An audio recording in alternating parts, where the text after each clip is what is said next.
There are tons of videos about El Nido, and honestly, information is very easy to find.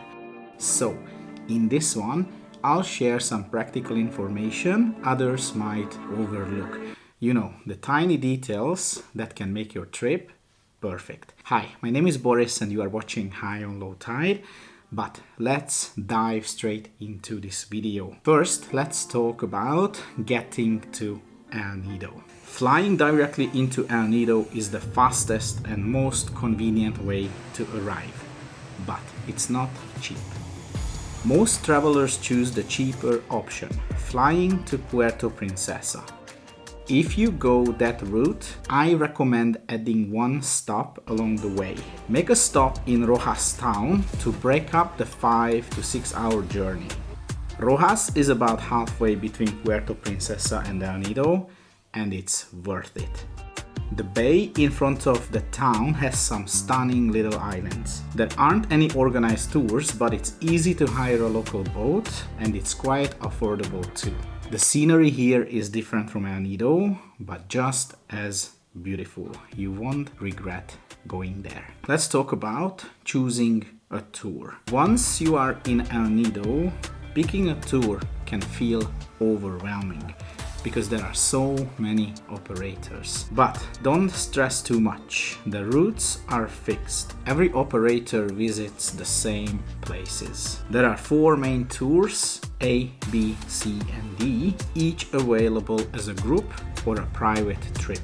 Group tours are cheaper, but they can feel rushed, and the timing isn't always ideal.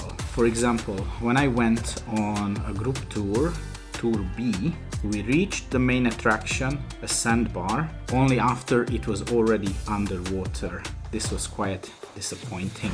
Also, most group tours include snorkeling stops, and to be honest, snorkeling in El Nido is quite underwhelming. There's not much marine life left near the popular spots. Actually, I'm quite spoiled when it comes to snorkeling because I've spent a lot of time in eastern Indonesia, which has great marine life. The difference is huge. There's not much marine life left in El Nido. A quick tip: don't book your tour online. Prices are higher and you'll get the exact same experience if you book in town, even a day before. If you want the best possible experience, look for a tour that is called Tour X.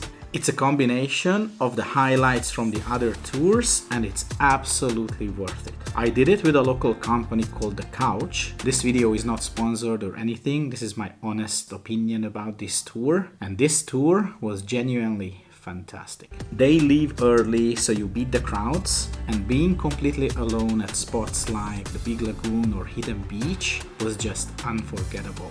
The food was great, fresh, and there was plenty of it. Yes, it's expensive, but being in those world famous places with no one else around, that's priceless. If you don't have time for all 4 tours, I recommend doing Tour X and Tour B. Together, they cover 2 different areas and give you a really complete experience. Let's talk a little bit about the beaches around El Nido. Of course, the best beaches are on the islands in the Buckwheat Archipelago, but there are a couple of beaches on the main island of Palawan near El Nido. Of course, those don't quite compare to the ones out in the bay. If your time is limited, spend it island hopping. But if you got some extra time, even an afternoon or evening after you've done your island hopping, check out some nearby beaches for a different vibe. Nakpan Beach, for example, is great for the atmosphere and food. I had an amazing seafood dinner at a restaurant called Ruby Restaurant. I've got 3 delicious seafood dishes for about $16 total. I shared them with my cousin and it was plenty of food. Honestly, it was way cheaper than other seafood restaurants in El Nido town. Las Cabañas Beach is another favorite. It's super chill and perfect for sunset. Grab a drink at one of the beach bars and just relax. Let's talk a little bit about food and nightlife. El Nido has plenty of restaurants, Mexican, Japanese, even Ukrainian, and of course local Filipino ones as well. Prices can be high though, so shop around.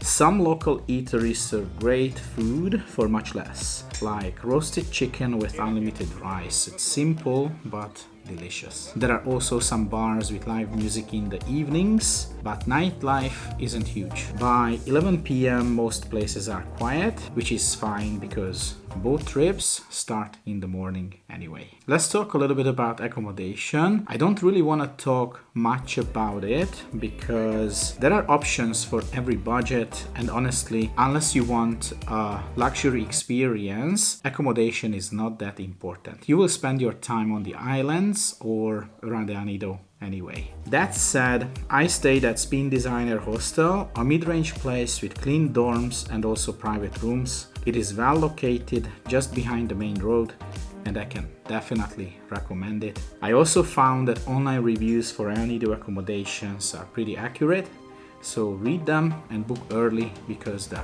popular places fill up fast. These are my tips to help you make the most of your time in El Nido. I hope you found them helpful, and if you've been to El Nido, let me know in the comments what you would add to this list. If you like this video, please give it a like and also subscribe to my channel because there are more videos coming from other parts of the Philippines, and in my previous videos you will find other amazing tropical places because yes, that's what my channel High on Low Tide is about. Thank you for your time, thank you for watching, and see you in the next one.